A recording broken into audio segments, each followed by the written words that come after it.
A short distance from Ord, Val is challenged, and after a few passes, Val unhorses his powerful opponent. The fallen knight then scrambles to his feet and whips out his sword angrily, a sign that he wishes to continue the contest. Now the affair takes on a more serious aspect. Val dismounts and draws the shining length of the singing sword from its scabbard. But his adversary sticks his sword in the turf and folds his arms. "How did you come by that sword?" he demands. "The ownership of this blade is not subject to question," Val replies hotly. "But it is yours, if you are man enough to take it." "Now, that sounds like a certain feather-brained lad I used to know," says the tall youth as he unlaces his helmet. "Arn!" exclaims Val. "Val!" shouts Arn, grasping his friend by the shoulders. "I did not recognize you until I saw the singing sword. Let us ride to Ord, for there is much to talk about." This is Val's first visit to Ord. The king lives in a comfortable, fortified palace built by the Romans. When Arn introduces Val, the old king looks with piercing eyes at the singing sword. "I carried that blade in my youth, and when age took the strength from my arm, gave its keeping to my son Arn." Val listens intently as the king continues. "Bitterly did I assail him when he gave it to you, but I have followed the story of your deeds with the charmed sword. I am content." Then, as they retire to remove their armor, Val tells of his son and of his hope that Prince Arn will attend the christening and be godfather. "What? You married?" yells Arn. "Have you forgotten the vow we made so long ago, when our hearts were broken, and we knew we could never love again after fair Eileen?"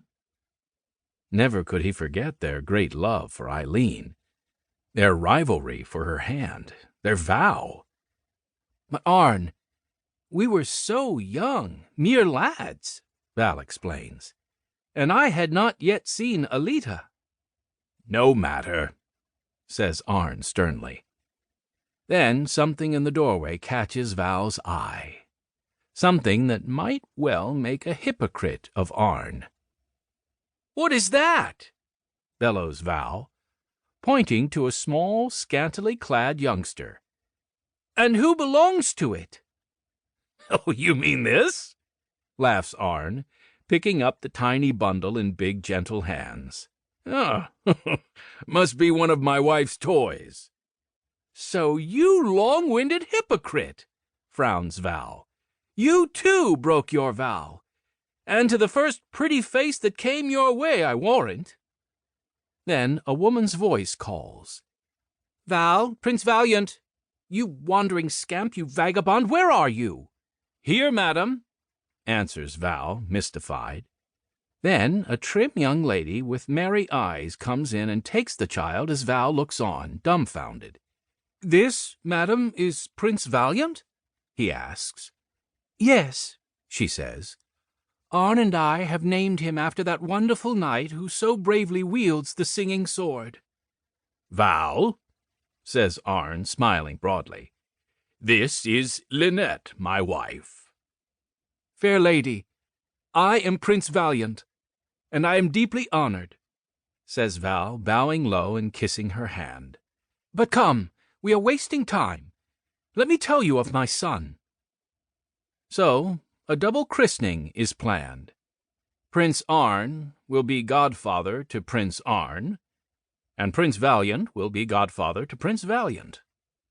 It is agreed that the event shall take place at Camelot, and the next day they all set out in happy spirits. At Camelot, Aleta takes to Lynette at once, and they go into ecstasies over each other's baby. Then they immediately begin making plans for a gala christening celebration. First, they win over King Arthur, then the Archbishop. The big event is finally arranged. It is a huge success.